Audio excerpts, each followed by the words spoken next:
ನಮಸ್ಕಾರ ವೀಕ್ಷಕರೇ, ಎನ್ಕೆ ನ್ಯೂಸ್ಗೆ ತಮಗೆಲ್ಲ ಸ್ವಾಗತ. ನಿನ್ನೆಯಷ್ಟೇ ಸಾಮಾಜಿಕ ಕಾರ್ಯಕ್ರಮಗಳನ್ನು ಹಮ್ಮಿಕೊಳ್ಳುವ ಮೂಲಕ ಅರ್ಥಪೂರ್ಣವಾಗಿ ಹುಟ್ಟುಹಬ್ಬವನ್ನು ಆಚರಿಸಿಕೊಂಡಿರುವ ಖ್ಯಾತ ಉದ್ದಿಮೆದಾರರು, ಬಿಜೆಪಿ ಯುವ ಧುರೀಣರೂ ಆದ ಶ್ರೀ ವಿಜಯ್ ಮೆಟಕುಡ್ ಅವರು ತಮ್ಮ ಹುಟ್ಟುಹಬ್ಬಕ್ಕೆ ಶುಭಾಶಯ ಕೋರಿ ಸಾಥ್ ನೀಡಿದ ಅಭಿಮಾನಿಗಳಿಗೆ ಧನ್ಯವಾದಗಳನ್ನು ತಿಳಿಸಿದ್ದಾರೆ. ಸರ್ ನಮಸ್ಕಾರ. ನಿನ್ನೆ ತಮ್ಮ ಹುಟ್ಟುಹಬ್ಬದಲ್ಲಿ ಪಾಲ್ಗೊಂಡಂಥ ಕಾರ್ಯಕರ್ತರಾಗಲಿ ನಮ್ಗೆ ಏನು ಹೇಳಕ್ಕೆ ಬಯಸ್ತಾರೆ ಸರ್? ನಿನ್ನೆ ನಮ್ಮ ಕಾರ್ಯಕ್ರಮಕ್ಕೆ ಏನೋ ನಾವು ಯಾರಿಗೂ ಗಾಡಿ ಗೂಡ ಏನೂ ಮಾಡಲಾರ್ದ ಇದೇನು ಒಂದು 3-4 ಸಾವಿರ ಜನ ಬಂದು ನಮಗೆಲ್ಲ ಶುಭ ಹಾರೈಸಿ ಅದಷ್ಟೇ ಅಲ್ಲದೆ 261 ಮಂದಿ ಬ್ಲಡ್ ಕೊಟ್ಟಿದ್ದಕ್ಕೆ ಅವರೆಲ್ಲರಿಗೂ ವೈಯಕ್ತಿಕ ನನ್ನಿಂದಾಗಲಿ, ನಮ್ಮ ಮನೆತಂದಾಗಲಿ, ನಮ್ಮ ಅಭಿಮಾನಿಗಳಿಂದ ಎಲ್ಲರಿಗೂ ಹುಟ್ಟುಪೂರ್ವವಾಗಿ ಅಭಿನಂದನೆ ಸಲ್ಲಿಸಿ ಅವ್ರಿಗೆ ಧನ್ಯವಾದ ಹೇಳ್ತೀವಿ. ನಿನ್ನೆ ನಡೆದಂಥ ತಮ್ಮ 48ನೇ ಹುಟ್ಟುಹಬ್ಬದ ವಿಶೇಷತೆ ಅಂದರೆ ನಾಳೆ ಎಲ್ಲರೂ ಅದ್ದೂರಿಯಾಗಿ ಮೋಜು ಮಸ್ತಿ ಮೂಲಕ ಎಲ್ಲರೂ ತಮ್ಮ ಹುಟ್ಟುಹಬ್ಬವನ್ನು ಆಚರಿಸ್ಕೊಳ್ತಾರೆ. ತಾವು ಸಾಮಾಜಿಕವಾಗಿ ಕೆಲಸ ಕಾರ್ಯಗಳನ್ನು ಮಾಡ್ತಾ ಕಾರ್ಯಕ್ರಮ ಹಮ್ಮಿಕೊಂಡಿದ್ರಿ. ಅವಾಗ ಜನಸ್ಪಂದನೆ ಹೆಂಗಿತ್ತು ಸರ್? ಹುಟ್ಟುಹಬ್ಬ ಆಚರಣೆ ವಿಶೇಷವಾಗಿ ನಮ್ಮ ಚಿಕ್ಕಪ್ಪ ಜಗದೀಶ್ ಮೆಟಕುಡ್ ಅವ್ರ ತಾರೀಕು 22 ಜುಲೈಗೆ ಮಾಡ್ತಿದ್ದೀವಿ. ಆದರೆ ಕಾರಣಾಂತರವಾಗಿ ಅವರಿಲ್ಲ, ಈ ಸಲ ಆ ಡೇಟ್ ಬದಲಿ ನಿನ್ನ ಕೂಡ ಮಾಡಬೇಕು, 21ನೇ ತಾರೀಕು ಬದಲಿ 12ನೇ ತಾರೀಕಿಗೆ ಮಾಡಬೇಕು ಅನ್ನೋ ಒಂದು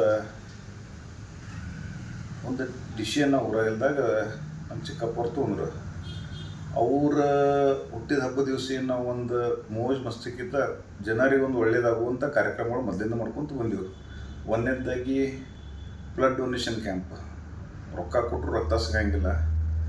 ನಾವು ಪ್ರತಿ ವರ್ಷ ಅವ್ರು ಹುಟ್ಟಿದ ದಿವಸೊಮ್ಮೆ, ವಾಜಪೇಯಿ ಅವ್ರು ಹುಟ್ಟಿದ ದಿವಸೊಮ್ಮೆ 2 ಸಲ ಮಾಡಿ ವಿಶೇಷವಾಗಿ ಒಂದು 300 ಬ್ಲಡ್ ಕಾರ್ಡ್ಗಳು ಕೊಡಿಸ್ತಿದ್ದೀವಿ. ಯಾರ್ಯಾರಿಗೆ ಬೇಕಾಕೈತಿ ನಮ್ಮ ಕೇಲಿ ಹಾಸ್ಪಿಟಲ್ನಾಗ ಯಾವ ಪೇಷಂಟ್ಸ್ ಅಡ್ಮಿಟ್ ಅದಾರ ಅವ್ರಿಗೆ ಬ್ಲಡ್ ಬೇಕಾಕೈತಿ, ಈ ಕಾರ್ಡ್ ಕೊಡಿಸಿರೋರಿಗೆ ಫ್ರೀಯಾಗಿ ಬ್ಲಡ್ ರಿಪ್ಲೇಸ್ಮೆಂಟ್ ಕೊಡ್ತಿದ್ರು.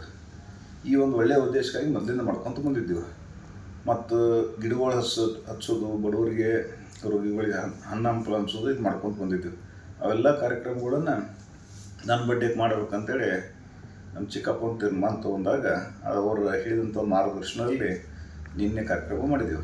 ಖುಷಿ ಏನು ಅನಿಸುತ್ತಂದ್ರೆ 261 ಮಂದಿ ಬ್ಲಡ್ ಕೊಟ್ಟಿದ್ದು ಭಾಳ ವಿಶೇಷತೆ. ಇಷ್ಟು ಹೈಯೆಸ್ಟ್ ಬ್ಲಡ್ ಇಷ್ಟು ಮಾಡೋ ಕ್ಯಾಂಪ್ಗಳ್ನಾಗ ಒಂದೇ ದಿವಸನೇ ಕಾಲಕ್ಕೆ ನಿನ್ನೆ ಇಷ್ಟು ಕೊಟ್ಟಿದ್ದು ನಮ್ಮದು ಹೈಯೆಸ್ಟ್ ಇತ್ತು ಲಾಸ್ಟ್ 18 ವರ್ಷನಾಗ.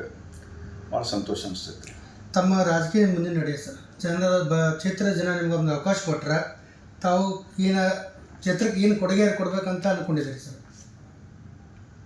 ಏನಾದರೂ ಒಂದು ಸ್ವಾರ್ಥ ಇಟ್ಕೊಂಡು ನಾವು ಏನಾದ್ರು ಜನರು ಮಾಡತ್ತಿದ್ದೀವಿ ಅಂದ್ರೆ ನಿರಾಶೆ ಆಗ್ತೈತಿ. ಆಗಲಿಲ್ಲ ಅಂದ್ರೆ ಏನು ಸ್ವಾರ್ಥತೆ ಇಲ್ಲದ ನಾವು ಜನರ ಸೇವೆ ಮಾಡ್ಕೊತಿದ್ರೆ ಖುಷಿ ಅನಿಸ್ತೈತಿ.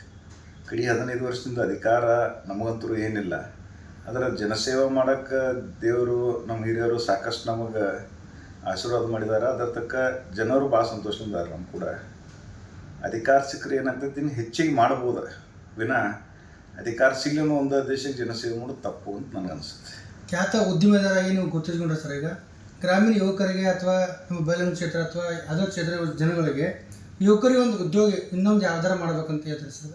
ಆಲ್ರೆಡಿ ಈಗ ಇನಾಮದಾರ್ ಶುಗರ್ಸ್ ಅಂತ ಮಾಡಿದ್ದಾರೆ ಸರ್. ಇನಾಮದಾರ್ ಶುಗರ್ಸ್ ಈಗ ಬಂದಂಥದ್ದು. ಮೊದಲಾದ್ರೂ ಮೂಲತಃ ನಾವು ಹತ್ತಿ ವ್ಯಾಪಾರ ಆಗಲಿ, ನಮ್ಮ ಎಮ್ಸಾನ್ ಫ್ಯಾಕ್ಟ್ರಿಗಳಾಗಲಿ, ಇಂಜಿನಿಯರಿಂಗ್ ಫ್ಯಾಕ್ಟ್ರಿಗಳಾಗಲಿ, ಬ್ಯಾಂಕ್ ಸಂಸ್ಥೆಗಳು, ಇವೆಲ್ಲ ನಮ್ಮ ಮೆಟ್ರೋಮೆಂಟ್ ತಂದಾಗ ಮೊದಲಿಂದ ಅದಾವೆ.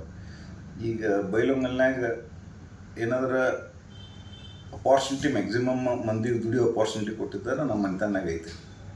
ಇನ್ನೂ ಹೆಚ್ಚು ಮಾಡ್ಬೋದು ನಾವು. ಯಾಕಂದ್ರೆ ಈಗ ನೀವು ಉದಾಹರಣೆ ತೊಗೊಂಡ್ರಂದ್ರೆ ಇವತ್ತಿನ ಯಂಗ್ ಜನ್ರೇಷನ್ ಯಾರೂ ಬೈಲೊಂಗಲ್ನಾಗ ಉಳಿಯಾಗ್ತಾ ಇರಲಿಲ್ಲ.